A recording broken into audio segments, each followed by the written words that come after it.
The last several weeks of parables has me thinking in parables. Jesus used these short stories as a window into who we are at any given time. And as we read a parable, we ask ourselves these questions. Who am I in this parable? Who are we as a community in this parable? And where is the whole world in this parable? But then as I went to the lectionary this week, I found that we had moved out of parables and into a familiar story, the multiplication of the loaves and fishes. And as I was reading it, I realized I wasn't quite ready to leave the parables yet this week. So I thought, what if this morning we read the story like it's a parable? So I'm going to reread the story to you, and I invite you to think about these three things. Who do you identify with in this story? Where might our community be found in here? And where do you see the whole world in this story?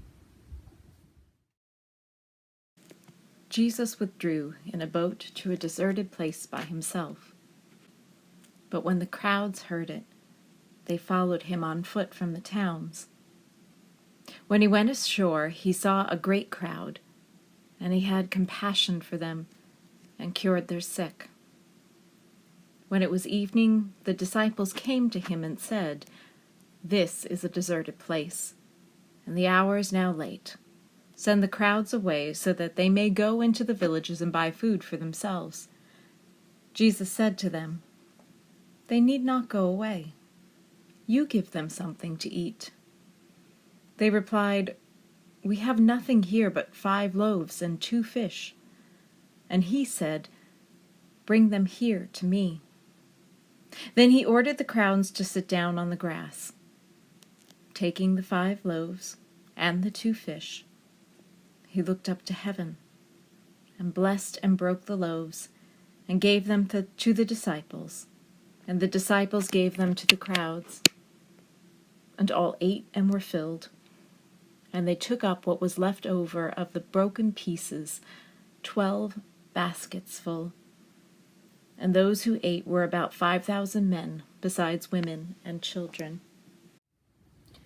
I found myself very much identifying with Jesus in this story, or at least I had been. Jesus is clearly the parent to every toddler ever. He tells the stories and he gives directions and instructions on what to do and how to behave.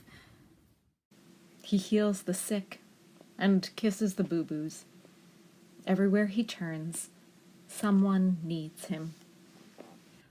I couldn't help but remember this one time when my younger brother and I were in the car and our mom was driving. And I don't remember how old we were, but we were little. And I can't remember anything that was happening in this conversation, but what I clearly remember is my mom saying to us, "No more using the M word."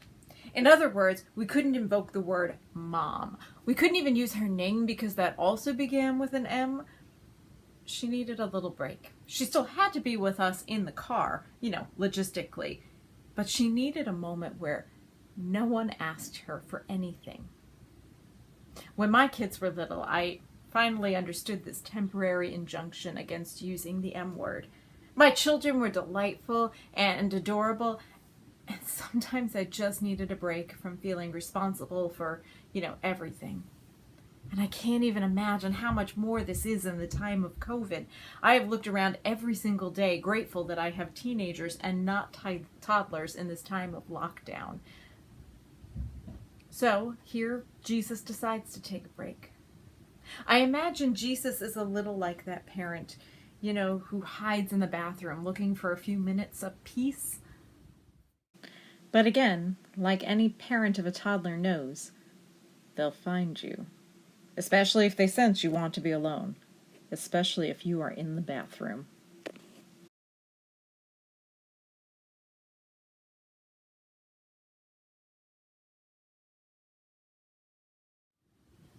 And what is the good parent, a little like being the good shepherd, to do? Take a deep breath. Realize that the person knocking incessantly on the door inside does indeed need you, even if it's just for emotional support. And come back out, ready to love them. And Jesus does love the people. He tells them stories and heals them and assures them that God loves them as they are. And it gets late, and they need to eat, and Jesus knows he cannot send them home to forage on their own. They need food now. I see where the world was, and the world still is in this story. The people of the world are hungry.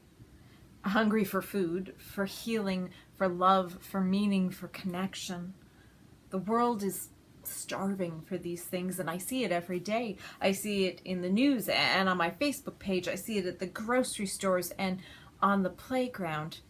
Hunger is all around us. And Jesus looks with compassion on the world, his beloved people. And he tells his disciples to feed them, but the disciples realize that Jesus is asking for the impossible. There are too many of them. There's just too much hunger and need. And look what the disciples are bringing, barely just enough food to feed them for the evening.